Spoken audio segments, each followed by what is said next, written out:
שמש לבנה, עידן חדש בפתח, מה הלקח שלי מפעם? לב שלי מקרח כי נשארתי פה לבד, מנסה למצוא איזון אבל כל יום נופל חלש. שמש לבנה, עידן חדש בפתח, מה הלקח שלי מפעם? לב שלי מקרח כי נשארתי פה לבד, מנסה למצוא איזון אבל כל יום נופל, אז מה? זה עידן חדש עכשיו, שמש לבנה. לב שלי מקרח, מה הלקח שלי משם? כנראה שלשנות את הגישה נופל הרבה, אז מה שמשנה שאני קם חושב על העתיד יותר מדי על העבר, אבל למדתי לשחרר, עדיין ראש לי מפוצץ במחשבות על איך רציתי לשנות את המצב, ולא הבנתי בחיים צריך לסמוך על מה שקרה, כי שום דבר לא קורה אם הוא בלי סיבה. הכל מתוכנן ולא תוכל להתכונן לשום צורה, כי נסתרות אין דרכי האל, ותדע שאת הפחדים שלי מעמיד בשורה, ואז נותן להם אגרוף יעני פאנצ'ליין צבוע כמו טיידה. ידעת לשקר, שרפת ים טיים, לכולם יש מחיר אבל שלך נמוך כמו נייס גאי. מכרת חברים בשביל הפריים טיים ולא מגיע על זה היי גאי, עדיין אתה גבוה כמו היי פייב ויאללה ביי ביי ביי. שמש לבנה, עידן חדש בפתח, מה הלקח שלי מפעם?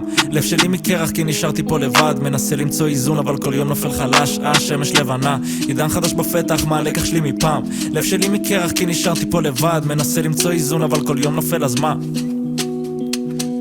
אם אני רע זה כי רע לי, אם אני טוב זה כי בא לי, אז איך אני טוב שרע לי? ולפעמים רוצה מאני, ולפעמים שואל מה אני, אם אני לא תמו גוף השתגעתי מרוב שאלות, איזה תסביר. מרגיש בלופ תמיד דל בצופה פסיטום רנדומלי, כדי להשתיק את הרגש שפתאום פגע בי. נראה לי שהשיט הזה כבד מדי, בגלל זה טבעתי, אבל חייב להיות הכי חזק, תיאוריה של דרווין. ואני לא צריך לבכות כי אני גבר, הבנתי שיש הרבה דברים ללמוד, עוד לא הבנתי את התמצית. אני תלמיד של המשחק והמשחק הזה קל לי, עכשיו חייב להשתפר במשחק של החיים.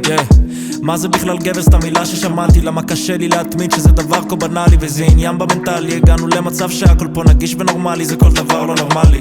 ואם אתה אומר שכולם עדר אז אתה עדר יא אח שלי, ואם אמרתי שאתה עדר אז זה אומר שגם אני על הכל אני חושב פעמיים, לא אימפולסיבי. יש ברגים בקופסה שלי אינטואטיבי, יש דברים שהלתרתי שום פסיבי, ישן שלהם נדבק לי כמו מסטיק, וכל הבעיות שלהם על הגב שלי, אז חברים אני מחליף. אני מביא לשולחן את מה שעד כה למדתי, אתה מביא לשולחן שיפס וחומוס סלטים, ויש הרבה על הצלחת שלי ועוד לא שבעתי, שם הכל על המזל ויש הרבה כמו מפעל, כי נשבע שאני מרגיש די מוכן.